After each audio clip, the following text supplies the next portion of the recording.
हर माई तुहरे दूधावा कई दमवाया ना मोलबा।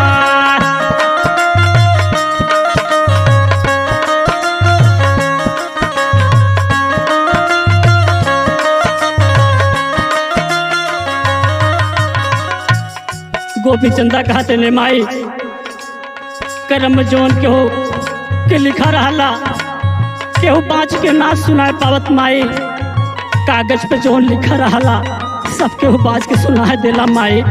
हमें जाए द माई हमरे करम में भगवान जोगी फकीर लिखे हैं माई। गोपी चंदा कहते हैं हर कगजा कैली खनिया